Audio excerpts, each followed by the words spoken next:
Sam Caniglio can start us off. Hey, Coach. So you're coming down to the home stretch, just a couple of games left. What's the outlook for the rest of the season? How's everybody feeling back there? The outlook is pretty positive. I think the objective is to win out. Obviously, now we've got three conference games in a row. We're complete with our non-conference schedule, and if we want to be where we want to be at the end of the regular season and our conference regular season, then we need three wins here. So it's a tough stretch for us. It's obviously three games in the space of a week. The rest of the league is playing two games in that time, so a little added challenge for us. But that's the nature of the beast, and yeah, we're going to need to manage the squad. We're going to need to rotate the squad and make sure that we're giving our absolute best effort to firstly take care of Georgia State and then go one at a time from that moment forward to give us an opportunity to win the conference regular season. Like you said, you guys have to win out. You guys are still in the running for the regular season title, but you know that's a tough ask to be completely honest. But how do you kind of, with that long-term goal in sight, how do you kind of keep your focus on just Georgia State? Yeah, I think that's relatively simple. I think with the nature of what it is we're looking to do, first and foremost, it starts with a win against Georgia State. I think the players understand that the challenge that's been set requires one at a time, right? I don't think you can look ahead necessarily or look beyond the total body of work, which is the three wins. So the message is clear and consistent in terms of what we need to do, what we think we need to do, certainly to get over the line against Georgia State. It's a good game for us from an RPI perspective as well. They've had a good season, so we know it's going to be a tough game, and we know that it has implications beyond just the regular season title and the conference title, but could be another good feather in our cap when it comes to our tournament resume as well. Coach, usually when you talk about conference matchups, there's some familiarity there. That's not the case this time around, with Georgia State joining the league. How tough has the process been to get ready for this one? And has it felt more like a prep for a non-conference matchup, doing research and things like that? Maybe oddly, no. I've met the head coach a number of times, and we have a pretty good relationship off the field in that regard. Enjoyed our interactions up to this point. I think maybe more coincidence than anything, we had some spring games where Georgia State just happened to be the team that we were watching when we were scouting other opponents. I think in particular, I think it was Charlotte and at one point Coastal Carolina when they were on our schedule in the spring. So inadvertently, we'd almost done a little bit of prep on Georgia State through the spring semester. So there is some element of familiarity. There's also a strong contingent of UK players, English players on their team as well. So either we've come across similar players in the recruiting process or have some familiarity with the level that these players have been playing previously before joining Georgia State. So I think we feel relatively well prepared. Not too many unknowns, I would think, just from a standpoint of, I see a clear identity in the way that they play, in their structure when they defend, in their structure when they attack. And that's obviously what's been addressed with the players throughout the scouting process and our preparation for how we're going to deal with them. Go ahead, Sam. Coach, after the last win against Elon, you spoke about having confidence in the attacking third. You guys possess the ball very, very well, and you've done that all season. But it seems like when you're trying to make that extra step into the box, it's not quite as consistent. Let's say, like you said, you mentioned confidence. How do you kind of build that confidence as the home stretch of the season kind of comes in? Yeah, I think continuing to train the right habits, continuing to give them opportunities to get that practice and to see some hit the back of the net. I think there's definitely been an emphasis over the last 2 weeks in the final third when it comes to what we've looked to achieve in training. But I also think you have to keep in mind that with respect to Elon's game plan and Elon's tactics were incredibly safe and defensively oriented. with a lot of players in close proximity to their own goal, the spaces are tighter, the margins are smaller for our attacking players. And inevitably, the closer to their goal you get, the more likely you are to fail, just with the proximity and the number of players they have. So I think with Georgia State, there are some similarities to the way that Elon play, but I think it will be further up the field. I think there will still be room in behind, or enough room in behind for us to have the potential of a threat there. And Elon, obviously, with their tactics, just simply didn't give that up. So from that standpoint, I think you have to keep the game in context as to just how hard it was to break them down. But at the same time, with the exception of a bit of a goal out of nothing, how difficult it was going to be for them to really generate any kind of attacking threat as well. So the accumulation of pressure, I think, was ultimately what caused us to get over the line on Saturday against Elon. And I think if any team sits that deep against us, they're going to have a really, really hard time winning the game, quite honestly. I don't anticipate that Georgia State will do that, but I do think they're a team that's very, very comfortable out of possession, very well organized defensively. I think, when they went to Akron and had a fantastic result, winning the game 3-1, they did it with 25% of the ball, according to the statistics. So they're very comfortable setting themselves up that way to defend, to be behind the ball, to give very, very little away and be a threat the other way on the counterattack or transitioning quickly. So we've played a lot of teams like that recently. And this is, another version of it, a good version of it and a well-organized version of it, but also something we feel like we faced with the likes of Elon, Kentucky, and the way that those games were played.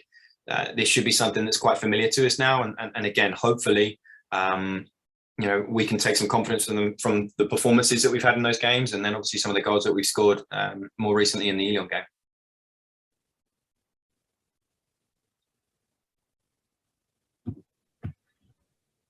Go ahead, Sam. The MAC's always been a pretty tough league. I mean, I know you're relatively new, and this is your first full season in the MAC, but especially this year, everyone's kind of beating each other, with the exception of Northern Illinois, who hasn't taken a loss yet. But everyone is really kind of beating each other, including you guys. Are you guys paying attention to the standings, or are you trying to keep that tunnel vision? Yeah, look, the reality is we can finish first or we can finish fifth right now. So it would be pretty impressive if we got to the end of the season and we're able to kind of turn the corner here and put ourselves in contention for first place. But at the same time, it's hard not to look over your shoulder or look at what's ahead of us right now. We have a game to play, catch up. You win that game, you go tied for second. You lose that game and you give yourselves a bit more of a mountain to climb to make sure that we just simply make the top four and make the conference tournament. So there's definitely still work to do. I think the players will be aware of how close and how tight the standings are. But as we said, I think the intent has been since Kentucky to win 4 in a row, since Elon to win 3 in a row, and trying not to look at what may not come of things, but look at how do we get to a point where we're a top 16 seed going into the national tournament, because I truly think that's well within our grasp and well within our reach. Now we may have to win the next 3 and go on and win the AQ, but if you do that against the quality of opponents and the quality of RPI games that there are within the conference right now, then I'd expect us to be getting a bye and having a home game and be seeded going into the national tournament. And I think we're worthy of that. I think we have a good enough team that is reflective of one of the top 16 teams in this country, if not higher. So that's still the intent. And that's still the ambition for this program, not how do we squeak into the conference tournament and just get into the national tournament.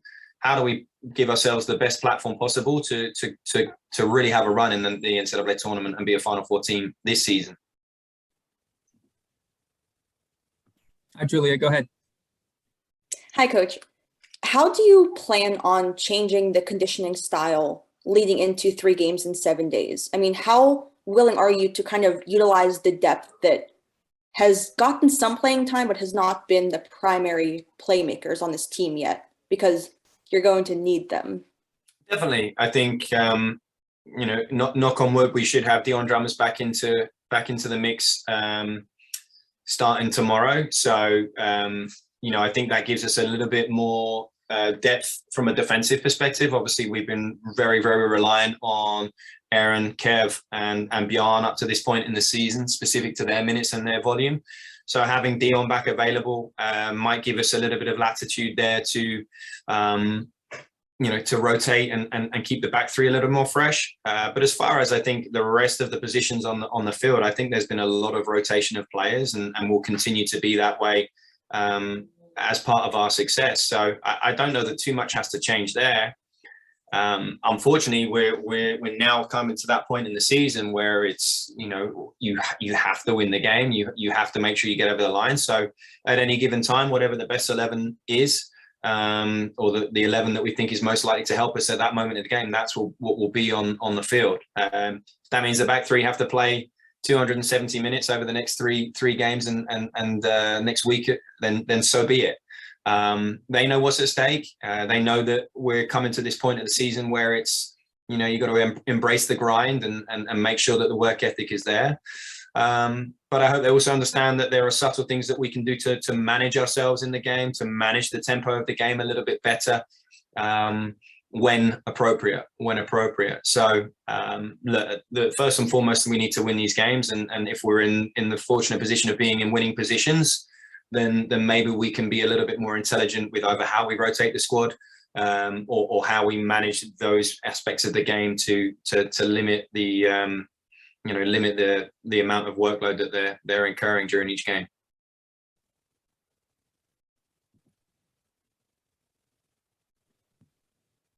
Julie, go ahead. Oh, okay. And then going off of that, finishing the season at home, and then 2 of the next 3 games being at home, how does that change the complexity of what you're walking into? Yeah, again, we went into the Elon game 5-0-2 at home. 6-0-2 was the ambition going into that. And now that we're there, it's 8-0-2 as the objective, right? To finish at 10 home games undefeated with 8 wins, I think is a really good return.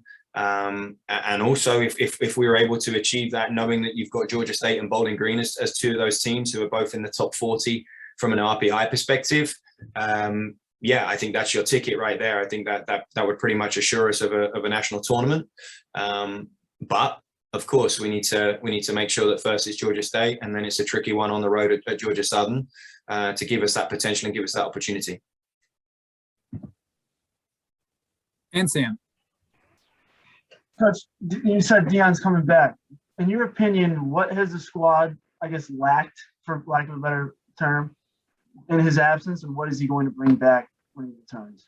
I don't think we've lacked too much. I think he's probably, as a defensive midfielder, he's probably our best attacking threat from that position in terms of his ball striking and his ability to be a threat from distance.